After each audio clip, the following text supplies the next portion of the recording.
It's a few days after the election, and you can tell something is up.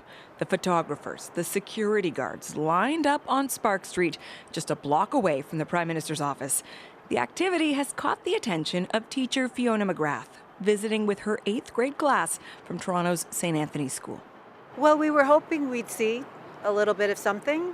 We thought this is an interesting time to be here, and we've been talking a lot about it in class these last few months. Just because with grade 8 history, we talk about the threat of annexation in the 1860s, and so it was a perfect collision of past and present. And we are just outside the building where the Prime Minister is supposed to do a news conference today. You're hoping the kids catch a glimpse of him, perhaps? That would just be the icing on the cake before we leave today. A few minutes later, Fiona and her class get their wish.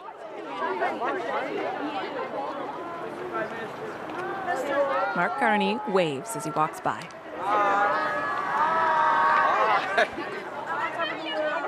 It was really cool. The timing was perfect, and the kids, it was a nice surprise for them. To see with my friends was quite an experience.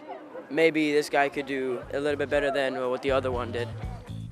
Whether Mark Carney can do that is something a lot of Canadians will be watching to see.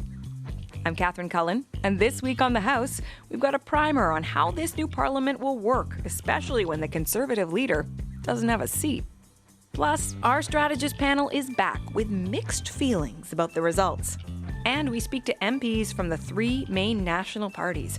Will the Conservatives do some soul-searching? Should the NDP blame Trump or their own approach? And are the Liberals looking for floor crossers? But first, what Mark Carney's calendar tells us about Canada's future. The House is now in session. So this week kicks off a new 2-month marathon for Prime Minister Mark Carney. And at a news conference Friday morning, he shared a big chunk of his to-do list. I had a very constructive call with President Trump, and we agreed to meet next Tuesday in Washington.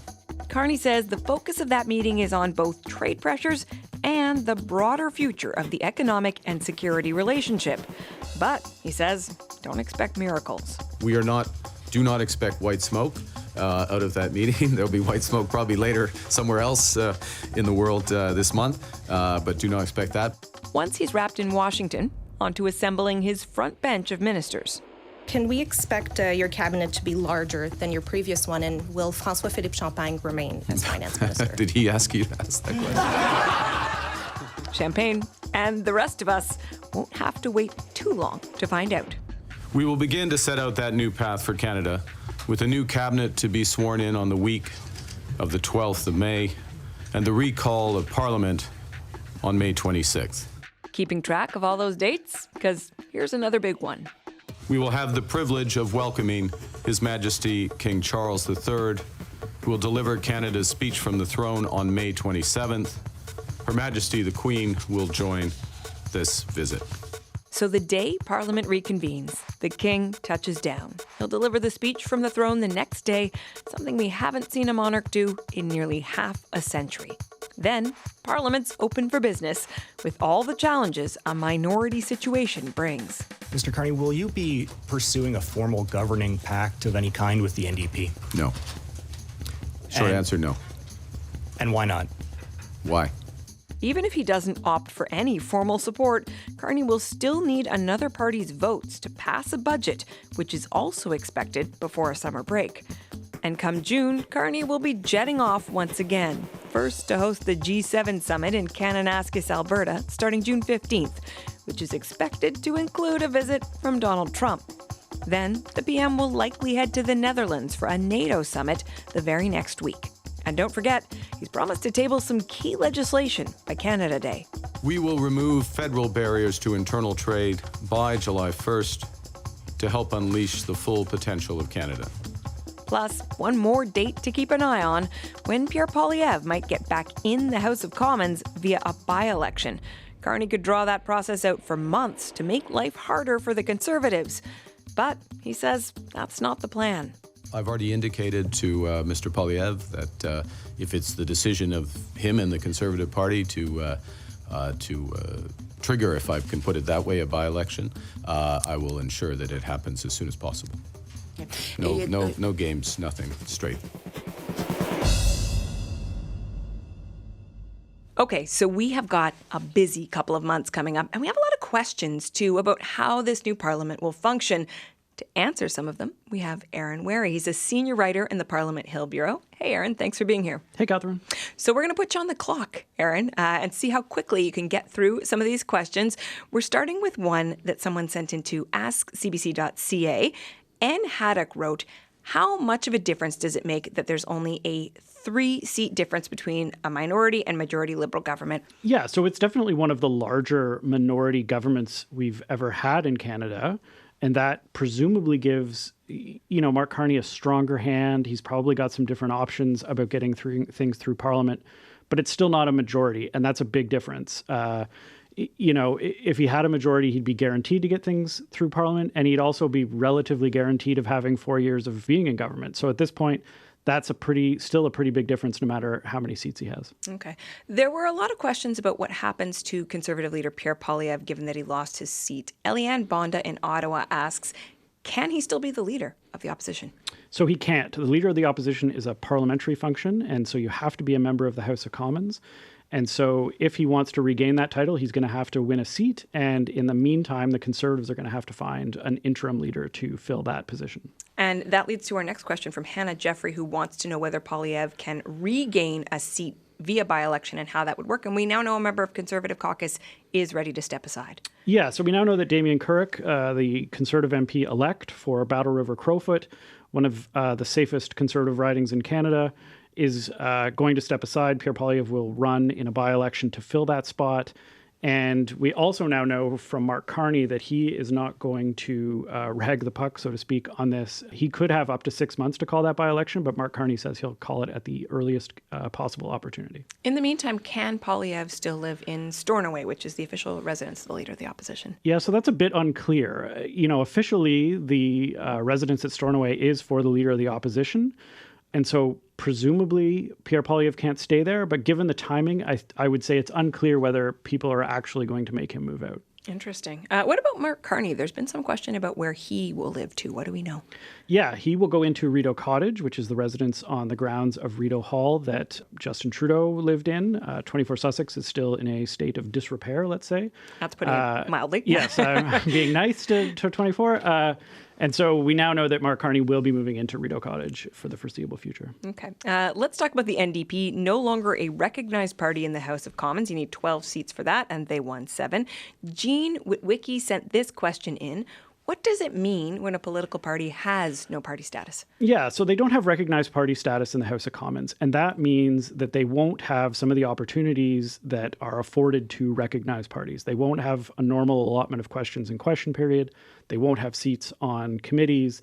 They won't have opposition days, and they won't have some of the extra money for research and staff that recognized parties usually get.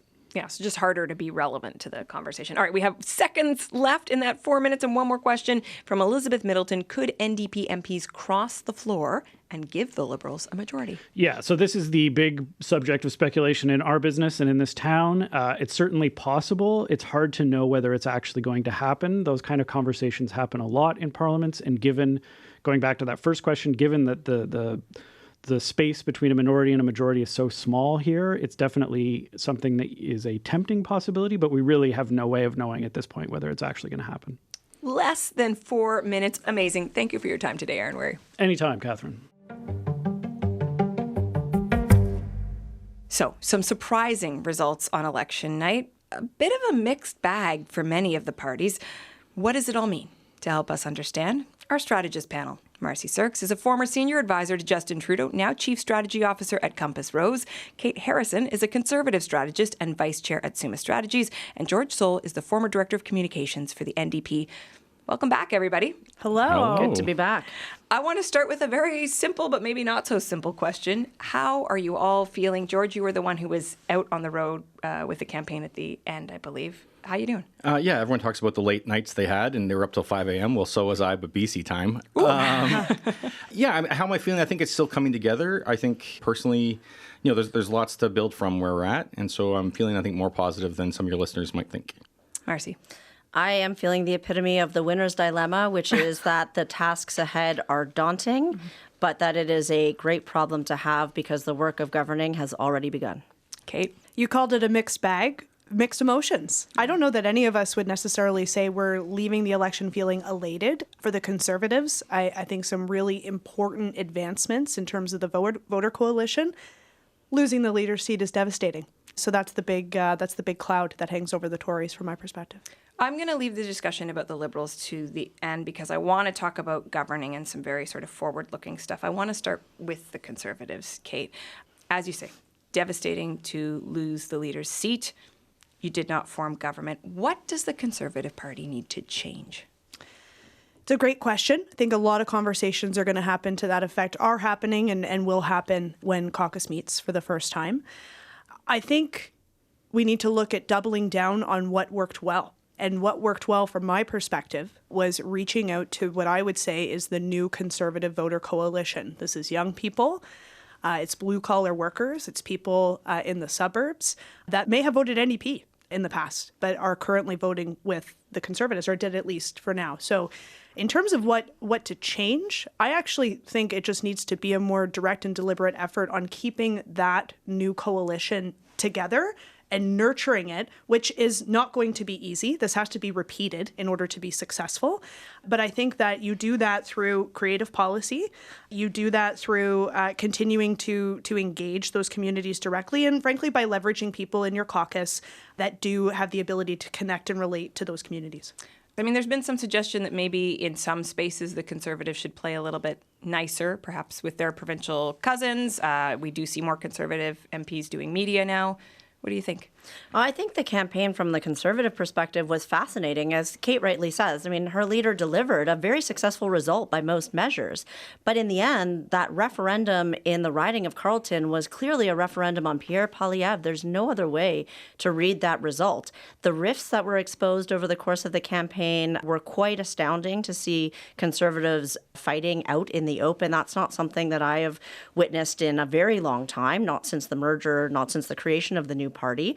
So that obviously needs to be taken very seriously. It felt like Premier Ford couldn't find a microphone fast enough the morning after to discuss the results. The same with Premier Tim Houston. So the family is clearly not all aligned at the moment, and that is going to be an ongoing challenge that they need to repair. That may mean playing nicer. Absolutely. Absolutely. It means they should be in reaching out mode, and there's not a second to waste, frankly.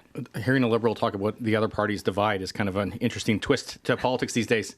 I think the other thing on the Conservatives is I think they need to be aware of how much that coalition isn't really necessarily a coalition. One of the things that happened to us, and we'll get to us shortly, but is, yes, a whole bunch of our folks felt like Mark Carney was the answer to the Donald Trump question, and so voted that way. But also in other places, for example, in southwestern Ontario, we know that there are New Democrat voters in the blue-collar workers who couldn't stomach the idea of a Liberal winning, and so went to the Conservatives because they thought that's how they could best beat the Liberal. So anyway, I think this dynamic is going to be interesting. I think the results that we saw earlier this week came directly from the ballot question being about Donald Trump, and not necessarily kind of a domestic question, which means the next couple of years are going to be interesting, and the next election could be too. Okay, that analysis is interesting, Trump versus domestic, but Kate wants to weigh in on the state of her party, and I have more questions for her. On the family feud. Yeah. I think Jason Kenney said it really well on election night. This is a largely personal spat that exists between about half a dozen people. I think it would be not correct to say that this extends to the movement, even to the staff working for the respective premiers and the party brass, if you will, the people knocking doors. I have never observed that. I've been involved with the federal and the provincial Conservatives for 2 decades. This is a personal spat. It needs to get resolved. What happened during the campaign was not acceptable, but this is not a major rift. It's getting a lot of attention because, of course, it is.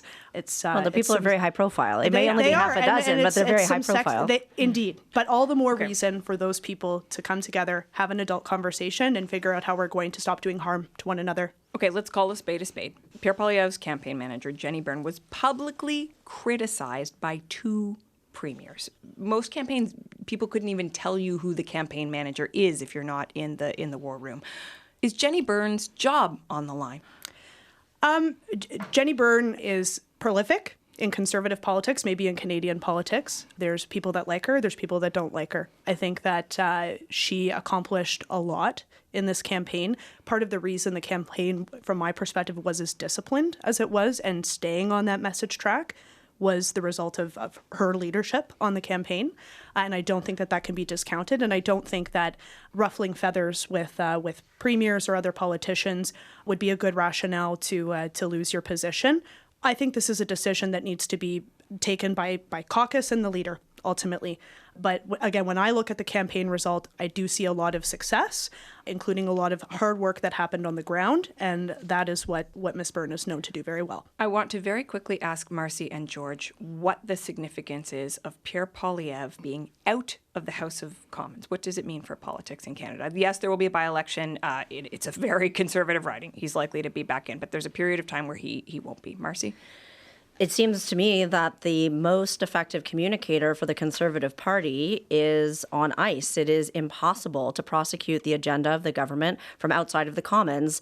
Mr. Carney recognized that he needed the mandate of a seat in the Commons in order to govern. I think that holds for both sides. Both leaders of the main parties should be sitting in the heart of our democracy. So it is suboptimal at best for him to be out of the Commons. It is not insurmountable, as you say. We now know that a by-election will be called. I thought it was refreshing and important for the Prime Minister to acknowledge that no games would be played, that the by-election will be called at the earliest opportunity. There are some actual administrative hang-ups that mean he will not be in the House in the next week. I think it's fair to estimate that it would not likely be before the fall that we see him in place should he be successful in the by-election. But I would say this only, and it's really important to recall that even in a quote-unquote safe riding, that by-elections do not always hold to the trends of general elections. And so while it may seem a foregone conclusion for Mr. Poilievre, I would imagine the other parties can and will contest that very rigidly when the by-election is called. It is rural Alberta, and I believe Damien Carrick had something like 70% of the vote. Absolutely. Best case scenario for a seat, but there is no safe seat in politics. Okay. Toronto, St. Paul's.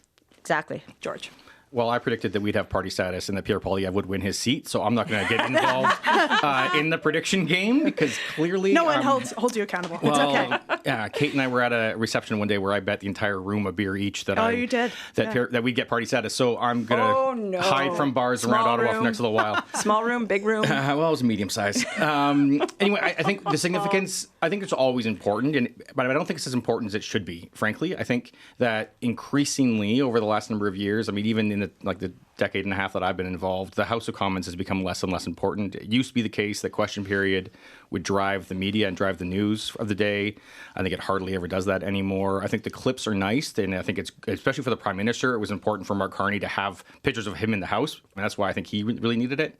But I think that, those clips exist of Pierre Poilievre, and I think that he's going to come out and do scrums whenever he wants to and still be able to lead the party. I don't actually think it'll affect the Conservatives that much. He will be subject to libel laws outside of the House of Commons. Well, yeah.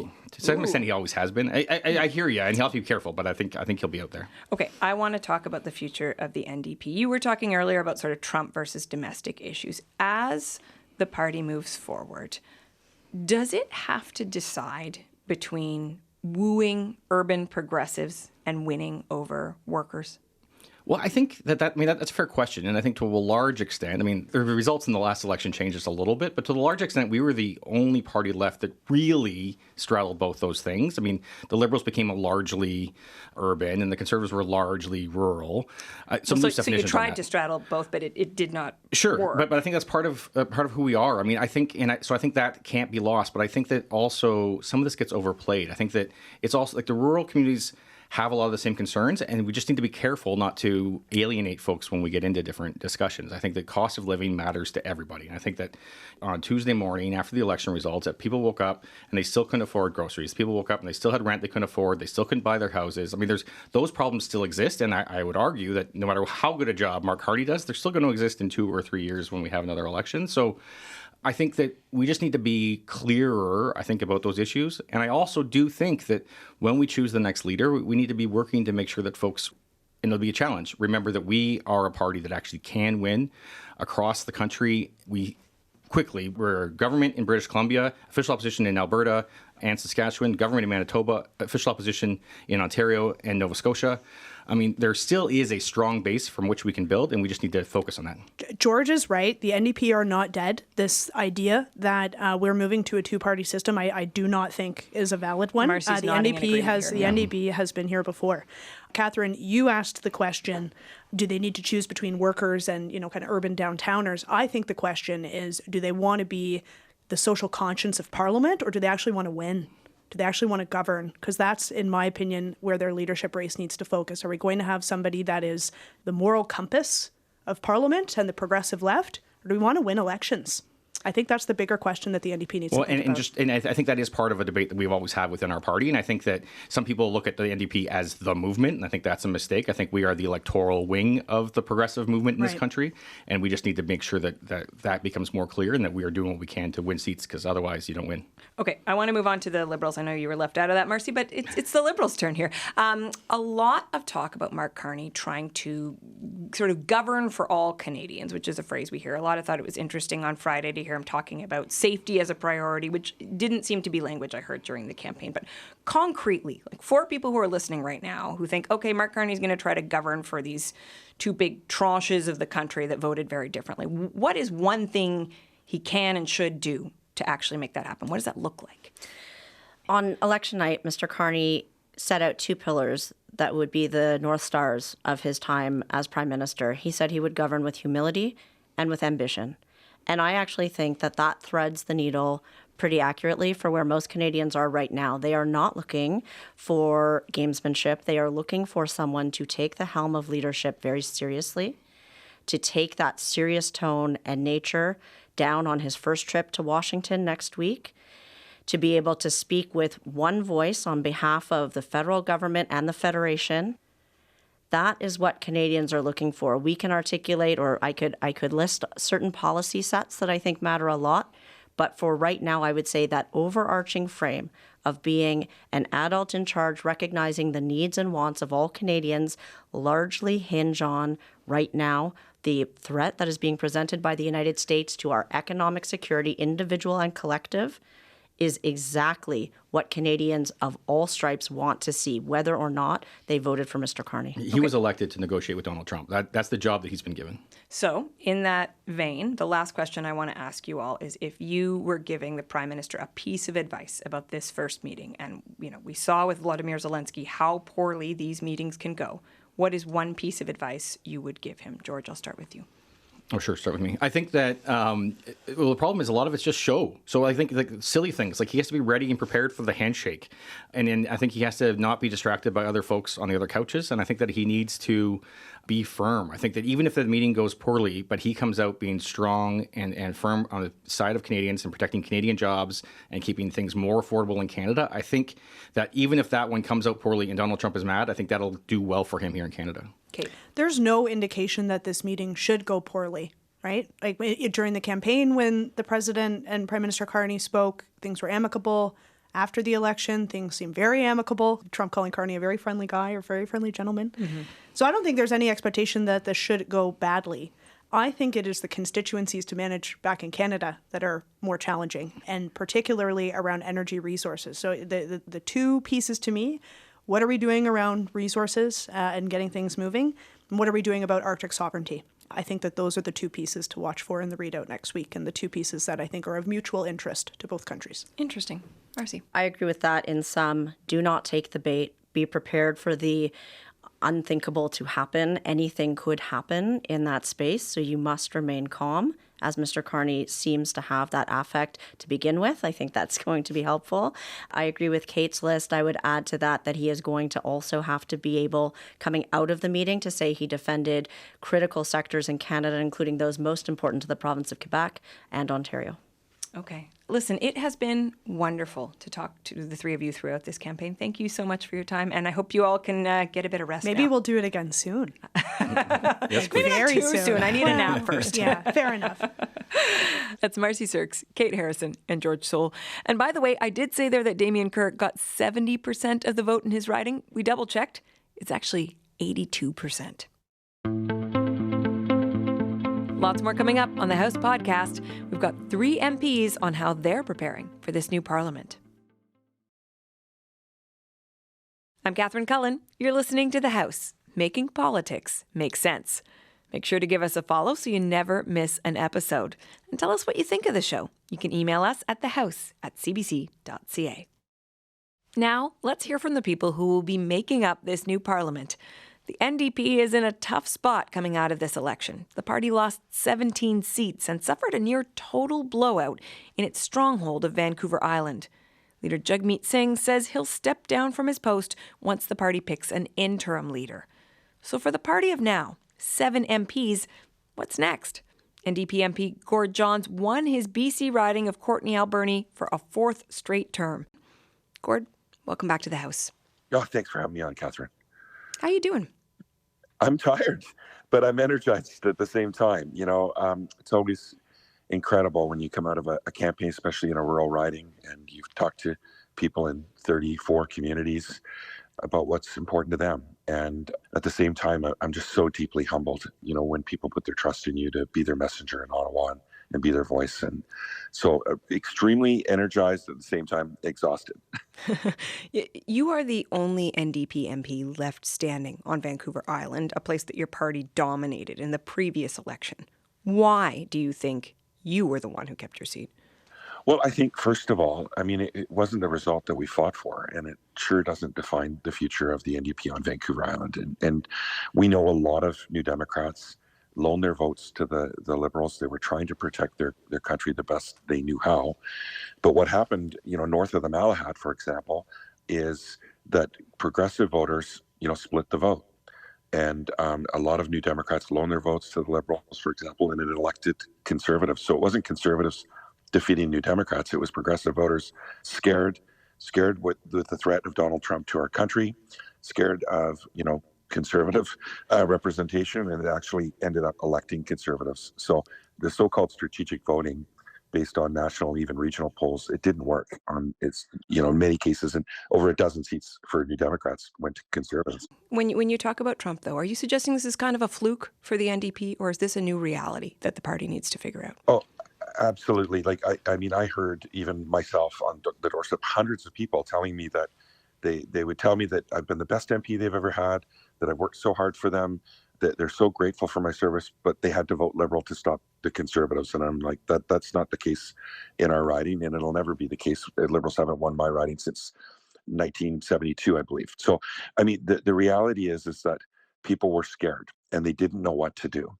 And it created chaos. And it elected Conservatives in over a dozen NDP ridings, instead of what those voters wanted was to elect a progressive voice. So your former colleague, Charlie Angus, who didn't run, as you know, in this election, has a different assessment of what happened. He's put up a post in which he says that the party lost touch with its base, with its grassroots, and that is part of the devastating result. What do you make of that assessment?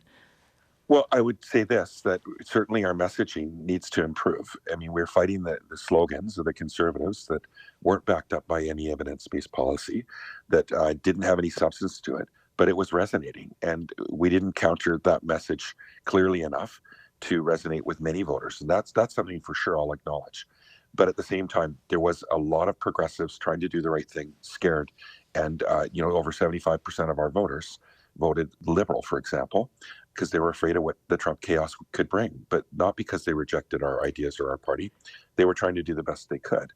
Now, what's next for us? Our fight continues. We've got hard work ahead of us, to defend public health care. It's going to be New Democrats doing that, for affordable housing, for good jobs, and for making the ultra-rich finally pay their share. And that's only New Democrats that are calling out the excessive corporate greed, the excessive profits that we're seeing in big oil, big banks, big grocery, the big telecommunication companies. You'll never hear Conservatives talk about those issues. And those are the issues that are impacting people today. Gordon, I'm just trying to understand. Are you saying if Donald Trump goes away, the NDP's problems go away here? No, I think we have some rebuilding and some work to do. I'm not going to deny that. And that's something that we're set out to do right now. Like our caucus met yesterday. We're starting to work on a path forward in the House of Commons already. In the coming days, our federal council and our party executive will be meeting. And so there's a lot of work in front of us. And I'm not denying that. But at the same time, it was a difficult election. We lost Jagmeet, who fought, with courage and principle and heart. Under his leadership, millions of Canadians, as of yesterday, or May 1st, they're now eligible for dental care, and millions more will get birth control and diabetes medicine. So life has been made a little bit more affordable. We've got a stronger health care system as a result, and he was a champion for working people. And many turbulent times that he was our leader. But we have a lot of work in renewal, absolutely moving forward. I want to zero in on pharmacare, dental care that you just talked about. The NDP argued during this election campaign that it got more results in the last parliament than ever before because of those programs. Yet, the party had its worst result ever. What is the lesson there? Again, this wasn't a normal election, and so it's really hard for me to kind of, to analyze that. But I can tell you that as New Democrats, people and getting help to people is at the center of everything we do. We see the Conservatives and the Liberals constantly always looking at who's going to be in charge of the executive. We saw Conservatives basically acting like they were measuring desks for their cabinet posts before the election. We're not doing that. We're putting people at the center of everything we do, no matter what. And it's too bad that everybody's focused on re-election, focused on control over the executive, instead of putting people at the center of everything they do. And that's what we're going to do. We're not going to change that, no matter what. Well, and that leads to an interesting question about how this parliament is going to function. Mark Carney said on Friday he doesn't want a deal with the NDP in order to govern. But I wonder whether the seven of you have any other choice right now with no leader other than to support the Liberals while you try to figure things out. I mean, you can't manage another election anytime soon. Well, if they want our votes, they're going to need to make sure that people are at the center of everything they do, because that is obviously a condition for us to be supporting them in any way, shape, or form. So, I mean, their alternative is obviously to go work with the Bloc. Anyone approaching you about trying to get you to cross the floor, join the Liberals? It's not an option. We're not interested. I can tell you right now, for me anyways, it's I'm a New Democrat. I'm a proud New Democrat. It's something I wouldn't even consider, no matter what the situation and scenario is. Other end of the spectrum, would you run for leadership? No, I'm on Vancouver Island. I'm realistic about how challenging it is to be an MP from Vancouver Island. And so, that is just something that it's a huge barrier being that far west. And I'm really proud of doing the work I do in my constituency, my riding, but being the only progressive voice on Vancouver Island, I've got a huge responsibility now and a lot to carry on my shoulders from Vancouver Islanders. It's always New Democrats that are protecting our coast. And so that's a role that I'll be playing, certainly when it comes to returning to Ottawa. Gord Johns, I appreciate you taking the time, and congratulations on your re-election. Oh, thanks, Catherine. It's, again, very, very humbling. Hope you get some rest. Thanks. I hope so, too. NDP MP Gord Johns. Conservatives may have complicated feelings about the results this week. They're back in opposition, their leader without a seat in the House, but some significant breakthroughs in Ontario and popular support is up. How's the caucus feeling? Gerard Deltel is the Conservative MP-elect for Louis Saint-Laurent à Keowenrac in Quebec. He's been an MP since 2015. Gerard Deltel, welcome back to the House. Well, thank you so much. For months, your party was poised to form government, it seemed. It looked like a majority for quite a while. How does that color how you feel about the results? Well, obviously, we are running to win, and we lost. We have to recognize it. Even if we grew up a lot, we have to recognize that the will of the people is different. I'm a democratic guy. I do respect the will of the people, and we have to deal with that. We also have to think that in the last 6 months, many things have changed. First of all, the Prime Minister resigned, and the Liberal had a brand new leader, and the tariff and the Trump administration was something brand new in the last 6 months. So we have to deal with that. I think we made a tremendous job, but obviously not enough to win. Let's talk about what worked and what didn't. 2 new members in Quebec. Your party also saw significant success in Ontario, more than the polls anticipated right before Election Day. What do you attribute that to? What do you think worked? Because I think that we focus, most of our campaign focus on the domestic issues. And in that field, we won all the time. Just to give you the example, we were so efficient as an official opposition to the government in the House of Commons. We were so efficient that we convinced a lot of Canadians, and among them the Liberal Party, who decided to put aside Mr. Trudeau, who decided to put aside their legacy after 10 years, and they pick up a lot of our propositions. So we did a good job on domestic issue, and I think that people recognize it. In English, the expression is victim of your own success. Is that what happened to the Conservatives? Well, I would not say that it's that we're talking about victim of our own success, because we won some battle, and obviously some people prefer some other option on other issue. When we talk about the tariff, I think we were on the right path.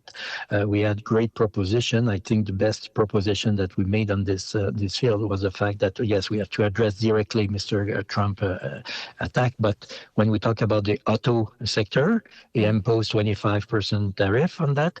Our answer was to cancel the GST, to let people, to invite people to buy a Canadian car, which was, a goodwill, because more people, more money in the pocket of the people, and helping the industry buy the Canadian by themselves. So that was a very pragmatic and conservative way to address the threat of the Mr. Trump on the auto industry.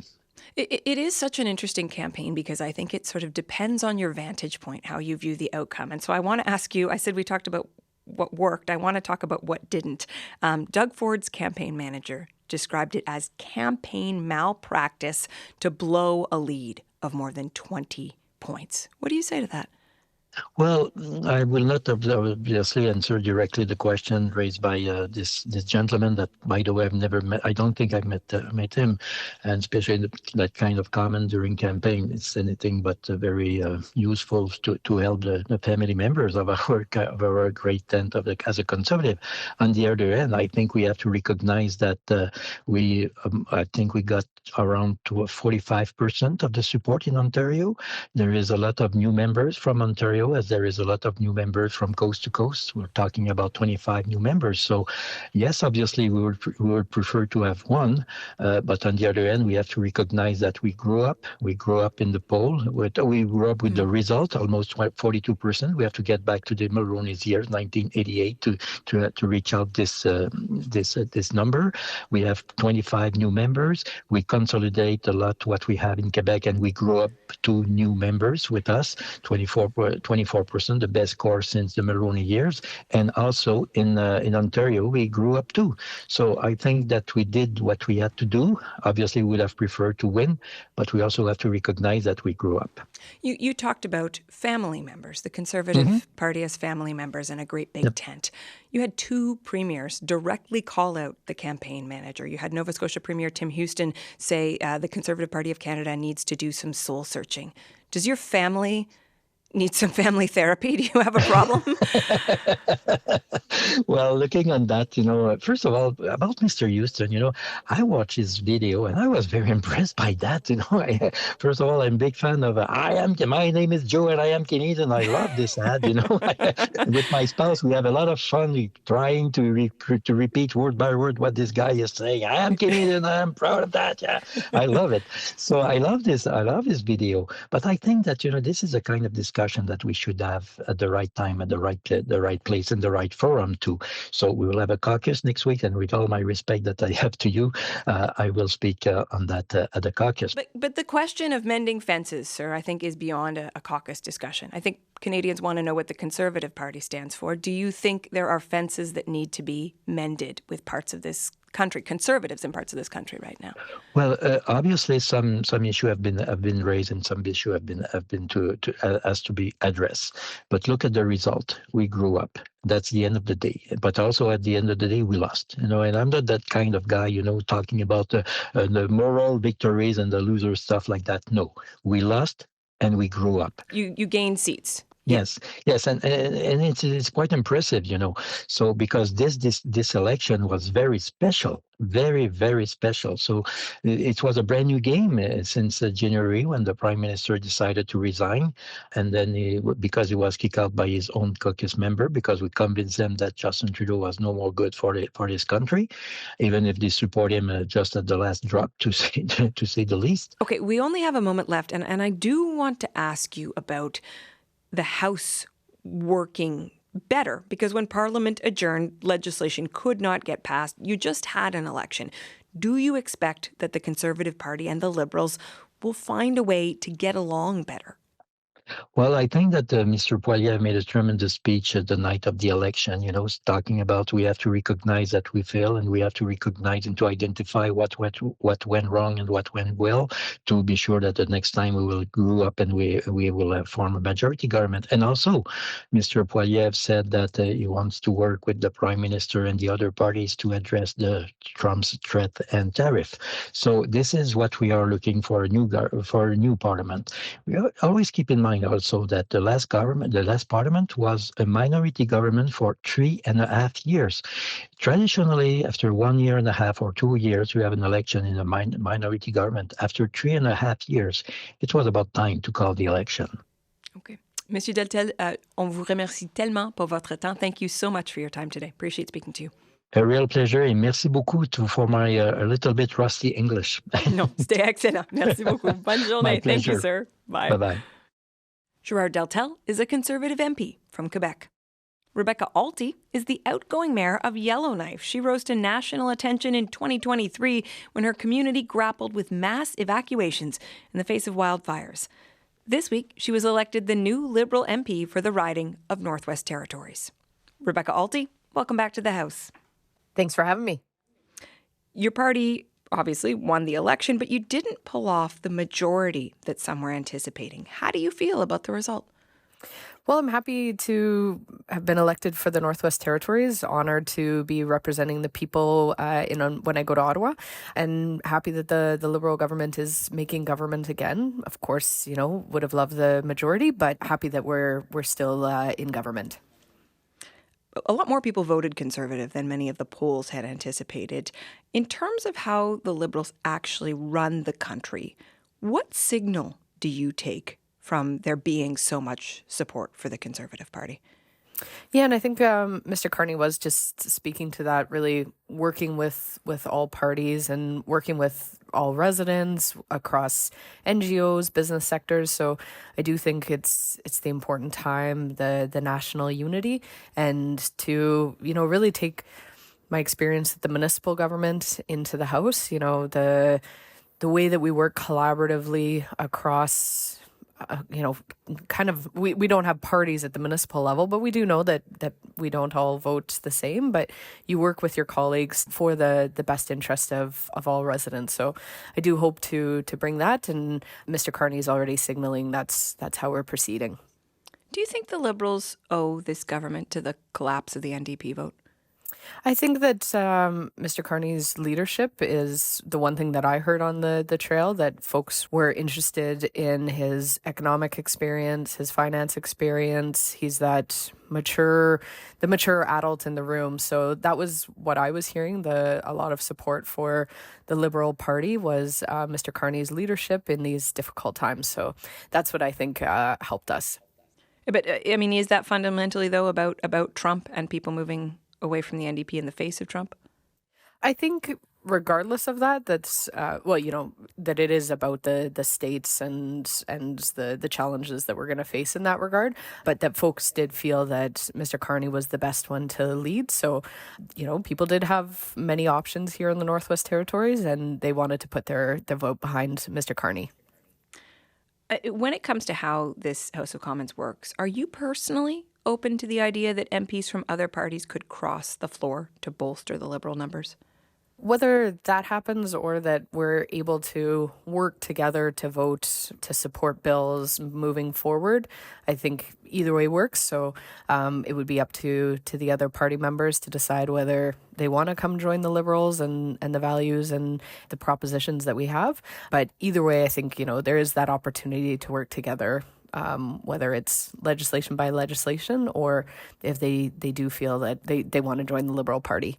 Well, and I do want to talk about leadership and the signal that the Prime Minister will be sending as he forms his team. I wonder if you think there needs to be a Northern voice in Cabinet, because perhaps right now that's likely to be you. Yeah, there are a number of Northern Liberals. There's myself. There's the MP of the Yukon. So those are the territories Liberals. But we also have some strong candidates and strong Liberals in Northern Saskatchewan, Northern Manitoba, and Nunavik. So yeah, I do think there's a lot of us from the North with some good experience. And so, if tapped on the shoulder, happy to serve. But I do think that we've got some good, strong Northern voices that will be, whether it's on Cabinet or in caucus, being able to champion our causes. The fact that the Prime Minister was born in the Northwest Territories, do you expect a little bit more attention to Northern issues? I mean, I know when we've talked about it over the years on the House, it's a struggle, right, to get the North into the national conversation. Yeah, I think he is well aware of the Northwest Territories clearly, but also the potential and the untapped opportunities up here. So I do think with him as the leader, we'll be able to and not only for him, but we're seeing across the country the look to the north, the Arctic security, critical minerals. So there is more attention. So taking that silver lining in these challenging times of getting those investments up in the north will be something I'll be working on. But yeah, it was also something I heard on the campaign trail. The fact that the Prime Minister was born in the Northwest Territories, spent time here, and continued to come back. Most recently he was one of the keynote speakers when the Northern Indigenous leaders held an investment conference last April. He was one of the keynotes, so he's continued to keep current with the Northwest Territories, so I think that'll be valuable. The Prime Minister didn't have a minister responsible for women and gender equity in his last government. Does having a minister in charge of that file matter? Yes, and so continuing the programs I think is also key. And so the short cabinet period was kind of the keep the lights on, and so the signals have been that still looking to grow the number of cabinet seats versus the keep the lights on. So look forward to seeing all the different portfolios when they become available. Would you argue that one should be a priority? That one should, but it's also, I think, important that it's not in a silo doing all the work. I think it's important that, when the Minister of Infrastructure and Housing, that's a key priority for them too. So I do always worry when it's, there's that minister over there, they're the one responsible, versus every minister should be keeping that lens. Same with climate change. It shouldn't be all on the Minister of Environment. It should also be the Minister of Infrastructure and Communities and Culture. So making sure that we're not creating those silos, that it is these key issues are being looked at in all policies and programs. Finally, Mark Carney's visit with Donald Trump is on Tuesday. He joked there'll be no white smoke after just one meeting. How quickly, though, do you think Canadians should expect this trade war can be settled? It could be challenging. I think the president does have his own agenda. So I think it will be a difficult time to navigate, even if it looks like we're in the clear for another month. We never know what will come. So yeah, I think it will be something that we'll continue to face throughout our term. Okay. Well, listen, thank you for taking the time for this conversation, and congratulations on your win. Thank you very much. That was Rebecca Alty, the incoming Liberal MP for the Northwest Territories.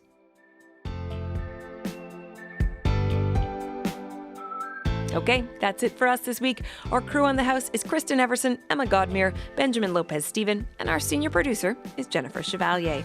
Thanks also to Caitlin Crocker. I'm Catherine Cullen. Thank you so much for listening.